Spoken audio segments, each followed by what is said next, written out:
जय सदाशिव। शिव की कृपा चैनल में आपका हार्दिक स्वागत है। परम पिता परमात्मा सदाशिव की असीम कृपा आप और आपके परिवार पर सदैव बनी रहे, इसी प्रार्थना के साथ आज की कहानी हमें ये बताती है कि अपने बच्चों को ठीक ठाक रखने के लिए, निरोग, बुद्धिमान, साहसी, बलशाली बनाने के लिए हमें कैसा करना चाहिए, कैसा होना चाहिए। कहानी यह है कि एक राजा की दो रानियां थीं। बड़ी रानी के जब पुत्र पैदा हुआ तो बड़े लोगों ने देखकर कहा कि ये राजा का बेटा होकर भी बुद्धू ही रहेगा।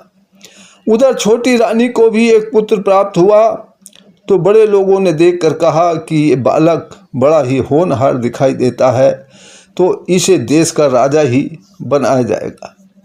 अब लोगों की ये बात सुनकर बड़ी रानी के मन में बहुत ईर्ष्या उत्पन्न हो गई।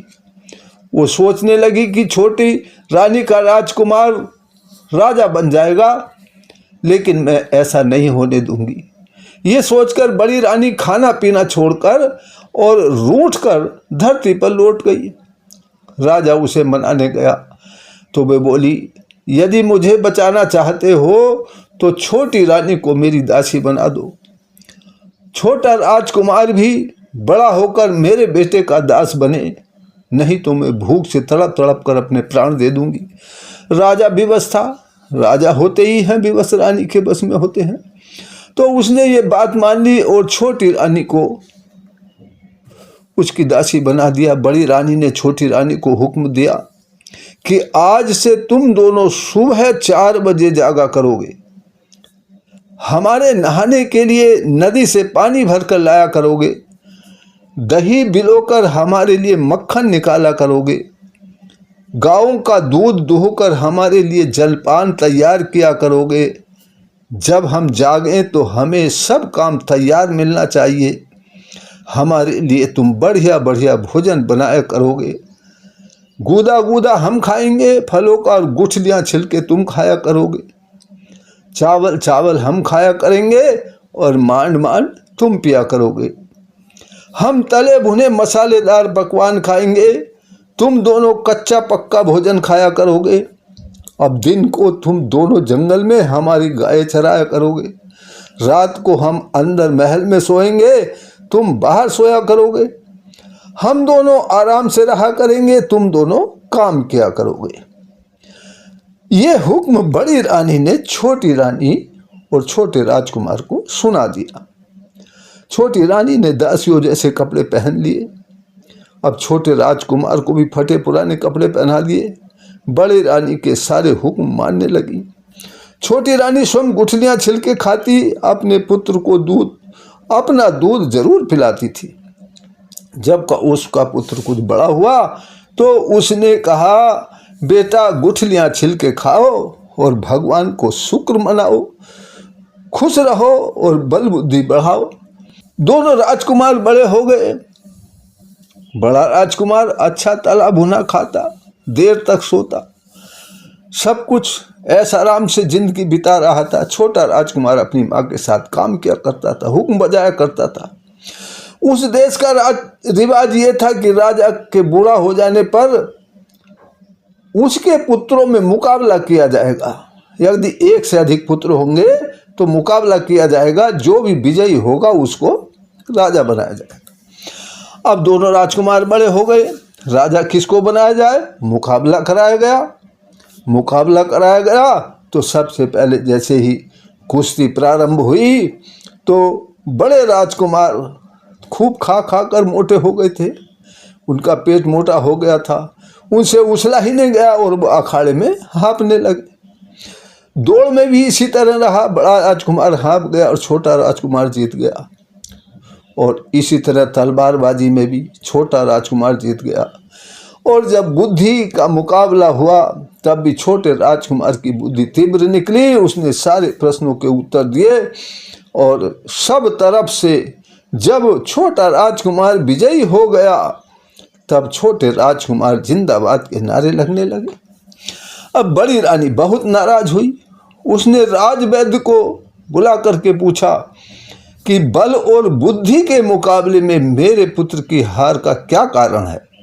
तो ये बात सुननी जरूरी है, ये सुनने योग्य बात है। तब वैद्यराज जी ने बड़ी रानी से 9 कारण बताए।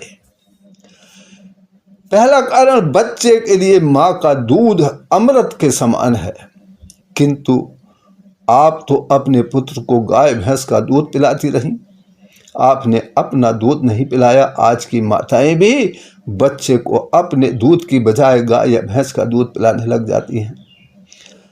दूसरा, अनाजों, फलों और सब्जियों में ही असली विटामिन होते हैं, ये तो आप छोटे राजकुमार को देती रहीं, और गुदा गुदा फलों का आप खाती रहीं, अनाज के फलों अंदर अंदर का आप खाती रहीं, असली विटामिन तो आप छोटे राजकुमार को देती रहीं।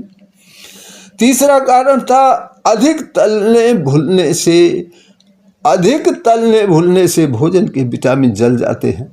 बड़ा राजकुमार तले हुए भोजन खाता रहा, उसमें विटामिन तो थे ही नहीं। छोटा राजकुमार गुठली खाता रहा, कच्चा पक्का खाता रहा। चौथा, अधिक घी मक्खन खाने से व्यर्थ का मोटापा बढ़ता है, किंतु बल बुद्धि घटते हैं। आपका बेटा ऐसा ही भोजन खूब खाता रहा। पांचवा कारण था, अधिक खाने और अधिक आराम करने से बल और बुद्धि घटते हैं। आपका बेटा खाता और आराम करता था। काम और व्यायाम करने से भोजन पचता है, बल बुद्धि बढ़ते हैं। आपका बेटा तो ऐसा आराम से बैठा रहा, कोई भी काम नहीं करता था। छोटा राजकुमार काम क्या करता था। सुबह सुबह की ताज़ी हवा और धूप से बल बुद्धि बढ़ते हैं, किंतु बड़ा राजकुमार तो देर तक पड़ा सोता रहता था। चावल के मांड में ही तो असली ताकत होती है, वो तो आप छोटे राजकुमार को देती रहीं और बड़े राजकुमार को चावल देती रहीं। और मन में कुढ़ते रहने से, क्रोध करते रहने से बढ़िया भोजन भी आपके शरीर को नहीं लगता है, उससे कोई फल प्राप्त नहीं होता है। आपका पुत्र और छोटी रानी का पुत्र एक जैसे पुत्र थे, लेकिन आपका पुत्र कुढ़ता रहा, देखकर जलता रहा, जबकि छोटी रानी का राजकुमार उसकी सेवा करता रहा। तो इससे आपके पुत्र के गुस्सा करने से उसके बल और बुद्धि दोनों घटते रहे। इन्हीं कारणों से बड़ा राजकुमार बल और बुद्धि के मुकाबले में हार गया। छोटे राजकुमार ने ये गलतियां नहीं करी और वो बलवान और बुद्धिमान बन गया। तो ये कहानी हमें ये शिक्षा देती है कि हमें अपने बच्चों का खान पान का, रहन सहन का बड़ा ही ध्यान रखना चाहिए।